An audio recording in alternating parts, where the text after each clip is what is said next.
멋지고 완벽한 날씨가 계속되고 있습니다. 지난주에는 먼지가 많아서 좀 괴로웠었는데 이번 주는 아주 완벽한 미세먼지였어요. 보통 아니면 조금 나쁨 괜찮았습니다. 이제 뜨거운 여름이 시작되겠군요. 여름 하면 여름 성경학교, 또 여름 수련회죠. 시흥동산교회 첫 번째 여름 성경학교, 첫 번째 청소년 여름 수련회 기대되지 않습니까? 물론 우리가 막 몇 박 며칠 막 오랫동안 떠나기는 쉽지 않을 것 같지만 그래도 교회에서 이루어질 여름 성경학교와 여름 수련회를 기대해도 좋겠습니다. 오늘도 우리가 하나님 앞에 영과 진리로 예배드리기 원합니다. 사도신경으로 우리의 신앙을 고백하겠습니다. 전능하사 천지를 만드신 하나님 아버지를 내가 믿사오며 그 외아들 우리 주 예수 그리스도를 믿사오니 이는 성령으로 잉태하사 동정녀 마리아에게 나시고 본디오 빌라도에게 고난을 받으사 십자가에 못 박혀 죽으시고 장사한 지 사흘 만에 죽은 자 가운데서 다시 살아나시며 하늘에 오르사 전능하신 하나님 우편에 앉아 계시다가 저리로서 산자와 죽은 자를 심판하러 오시리라. 성령을 믿사오며 거룩한 공회와 성도가 서로 교통하는 것과 죄를 사하여 주시는 것과 몸이 다시 사는 것과 영원히 사는 것을 믿사옵나이다. 아멘. 우리 함께 찬양하겠습니다. 이와 같은 때에 난 노래하네 사랑을 노래하네 주님 이와 같은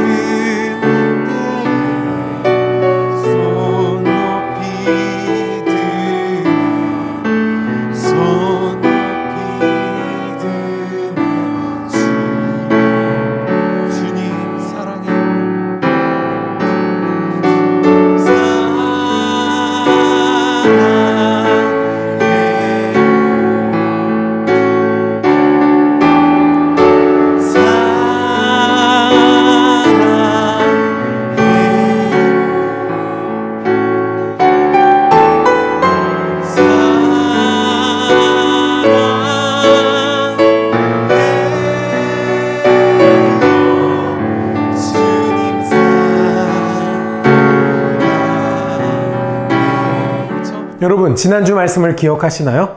예, 변화된 유다의 태도. 유다가 달라졌다. 동생을 상인에게 팔아 넘겼던 사람에서 이젠 내가 동생 대신에 종으로 남겠습니다 라고 말하는 사람으로 유다가 변했던 모습. 지난주에 이야기 나눴던 거 기억하시나요? 이 모든 것은 하나님을 만난 덕분이었습니다. 그리고 요셉은 이렇게 변화된 유다 형님을 보면서 완전히 무너져 내렸습니다. 그리고 오늘 창세기 45장 드디어 요셉의 마지막 이야기입니다. 요셉이 큰 소리로 울었습니다.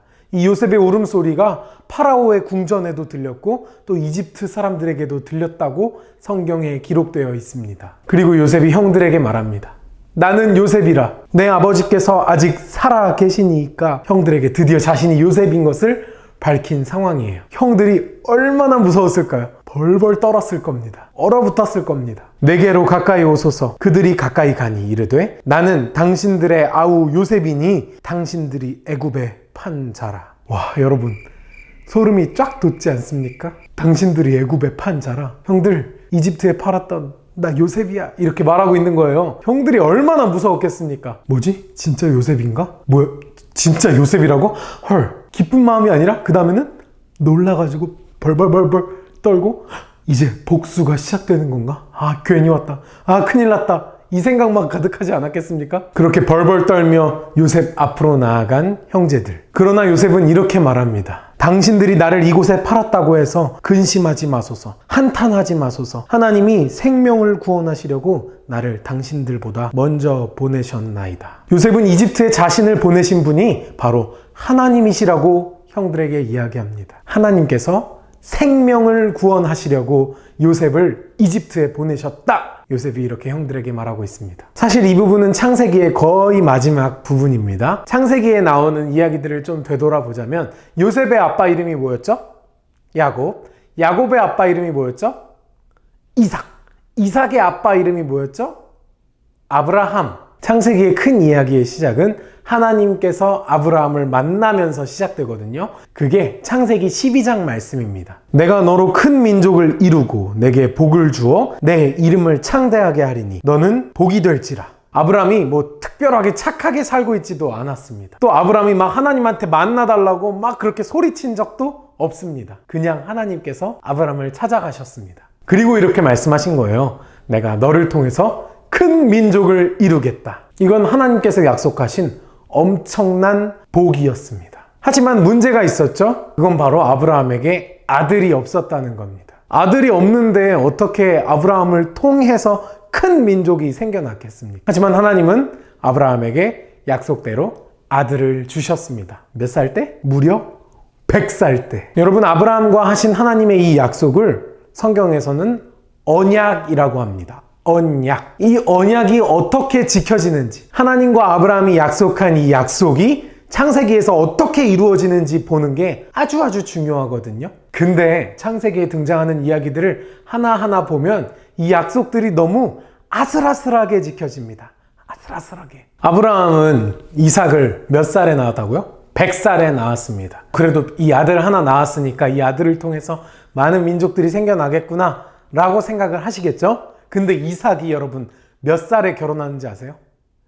40살에 합니다. 40살. 엄청 늦게 한 거예요. 왜냐면 당시에는 결혼을 정말 빨리 했기 때문이죠. 이삭이 결혼을 늦게 해가지고 이삭이 아이들을 낳는데 걸린 시간이 얼마인 줄 아세요? 무려 또 20년. 이삭이 처음으로 아이를 낳은 게 60살 때였습니다. 근데 또 뭐 다행인지는 모르겠지만 쌍둥이가 나왔어요. 쌍둥이. 바로 에서와 야곱이죠. 요셉의 아버지 야곱이 바로 이삭의 쌍둥이 아들 중에 하나였습니다. 네, 쌍둥이가 나왔으니까 이제 그래, 큰 민족 이루어지겠구나 했을 텐데 여러분, 아브라함은 손자 야곱과 에서가 태어나는 것만 보고 하나님의 부르심을 받아 하나님 나라로 가버립니다. 죽습니다. 여러분, 분명히 아브라함과 하나님이 이렇게 약속을 하셨잖아요. 내가 너를 통해서 큰 민족을 이룰 것이다. 근데 아브라함이 하나님 나라에 가기 전까지 약속이 이루어지는 걸 어디까지 봤냐면 이삭 태어나고 또 손주 야곱과 에서 태어나는 거, 이 셋 태어나는 거 보고 갔습니다. 도대체 하나님의 약속 어떻게 얼마나 오래 걸려서 이루어지는 것인지 여러분 상상이나 되십니까? 뭐 어쨌든 이삭의 쌍둥이 아들부터 이제 큰 민족 이루면 되겠죠? 여러분도 알다시피 야곱은 아들을 몇 명 낳았습니까? 네, 12명이나 낳았습니다. 12명. 와우, 이제 12명으로부터 큰 민족이 이루어지겠구나. 여러분 상상하실 수 있겠죠? 그런데 어떻게 됐습니까? 11번째 아들 요셉, 형제들 사이의 시기와 질투로 인해서 집안에서 나가게 됩니다. 도대체 이 큰 민족 이루어지는 거 언제 볼 수 있습니까? 그 약속 어떻게 이루어지고 있는 겁니까? 그 약속 이루어지긴 하는 겁니까? 그 약속 지켜지긴 하는 겁니까? 창세기 전체에 등장하는 사건들을 하나하나 보자면 아브라함과 하나님께서 하신 약속이 도대체 어떻게 이루어지는 건지, 이루어지긴 하는 건지 의심이 들기도 합니다. 여러분, 야곱의 가족만 봐도 그렇지 않습니까? 형제들끼리 싸우고 한 명은 쫓겨나고, 또 우리가 이야기에서 다루진 않았지만 야곱의 형제들이 아주 난리 법석입니다. 아버지 야곱의 마음을 얼마나 힘들게 했는지 몰라요. 도대체 이게 하나님의 약속이 이루어지는 가족이 맞는 걸까? 아브라함과 하신 약속이 아직도 유효하긴 한 걸까? 도통 하나님의 복이 가득한 집으로 보이지도 않고 하나님의 약속이 이루어지는 가족 같지도 않아 보입니다. 그런데 한 발자국 떨어져서 바라보니 하나님은 창세기에 등장하는 모든 사람들의 모든 상황을 사용하셔서 하나님의 약속을 이루어가고 계셨습니다. 할렐루야. 물론 요셉이 이집트에 팔려간 것은 형들의 시기와 질투 때문이었습니다. 하지만 요셉의 이 고통스러운 상황 속에서도 하나님께서는 요셉을 통해 일하고 계셨고 아브라함과 하셨던 그 약속을 지키고 계셨고 이루어가고 계셨습니다. 하나님이 큰 구원으로 당신들의 생명을 보존하고 당신들의 후손을 세상에 두시려고 나를 당신들보다 먼저 보내셨나니 그런즉 나를 이리로 보내니는 당신들이 아니요 하나님이시라. 요셉에겐 분명히 보이기 시작했습니다. 하나님께서 모든 순간 함께 계셨고 그 모든 순간을 하나님께서 이끌어 가셨다는 것을 요셉은 보고 있었고 알고 있었습니다. 여러분, 사람이 대략 80살까지 산다고 생각할 때 하나님께서 그 사람을 언제 특별히 더 사용하실까요? 1번 어린이 때, 2번 청소년 때, 3번 청년 때, 4번 어른이 되면 5번 죽기 직전에 노인이 되면 여러분 몇 번일까요? 한번 맞춰보세요. 정답은 바로 태어날 때부터 죽을 때까지 하나님 나라에 갈 때까지 그 모든 순간을 하나님께서 특별히 사용하십니다. 특별히 하나님께서는 인생 전체를 다 사용하십니다. 아직 때가 되지 않았어. 내가 기다리고 참고 참다 보면 하나님이 계획하신 때가 되면 하나님께서 나를 사용하실 거야. 땡입니다. 여러분, 하나님께서는 지금 이 순간 당신을 사용하고 계십니다. 물론 요셉이 이집트의 총리가 되는 순간 화려하게 빛나서 멋지게 사용받은 것처럼 우리에게 보이긴 하죠.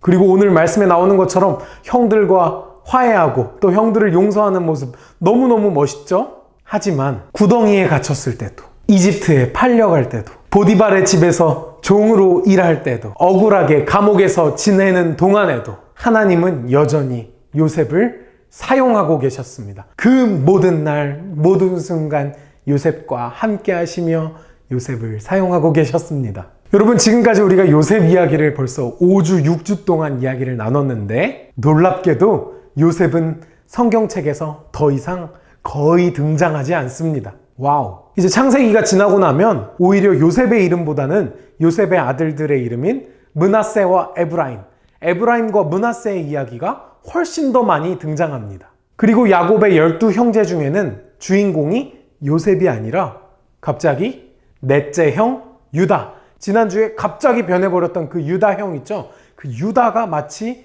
12명의 형제들 중에서는 주인공처럼 남습니다. 우리가 생각했을 땐 이렇게 멋지게 성공하고 또 형들을 용서하고 멋진 일을 해낸 요셉이 주인공이 되어야만 할 것 같은데 그렇지 않습니다.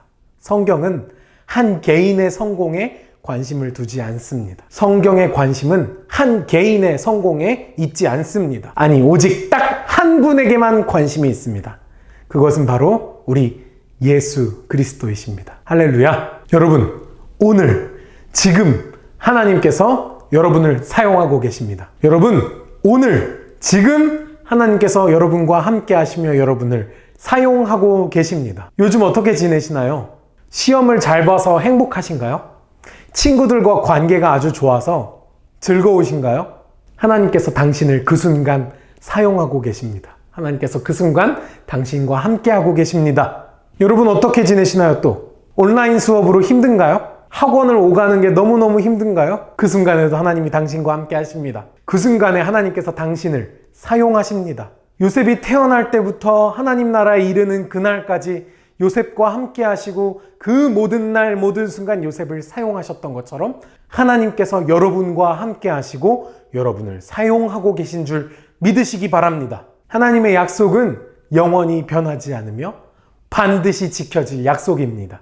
임마누엘의 약속, 하나님이 우리와 언제나 함께 하신다는 그 약속을 믿으며 오늘 하루, 매일매일, 이번 일주일도 하나님께서 여러분과 함께 하신다는 그 사실을 기억하고 잊지 마시길 바랍니다. 주신 말씀 기억하며 거듭의 기도 드리겠습니다. 하나님 아버지, 감사합니다. 모든 날 모든 순간 함께 하시는 그 하나님의 은혜를 찬양합니다. 태어날 때부터 하나님 나라에 이르는 그날까지 요셉과 함께 하시고 요셉의 그 모든 순간을 사용하셨던 하나님, 나와 함께 하심을 믿사오니 내가 오늘도 하나님께서 나와 함께 하신다는 그 사실을 잊지 않고 기억하게 하여 주시옵소서. 예수님의 이름으로 기도드렸사옵나이다. 아멘. 주기도문으로 예배를 마치겠습니다. 하늘에 계신 우리 아버지여, 이름이 거룩히 여김을 받으시오며 나라가 임하시오며 뜻이 하늘에서 이루어진 것 같이 땅에서도 이루어지이다. 오늘 우리에게 일용할 양식을 주시옵고 우리가 우리에게 죄 지은 자를 사하여 준 것 같이 우리 죄를 사하여 주시옵고 우리를 시험에 들게 하지 마시옵고 다만 악에서 구하시옵소서. 나라와 권세와 영광이 아버지께 영원히 있사옵나이다. 아멘. 오늘 녹화 정말 더웠습니다. 여러분, 날씨가 점점 더워지는데 여러분 건강 계속해서 잘 챙기시고 우리 다음 주에 만납시다. 안녕.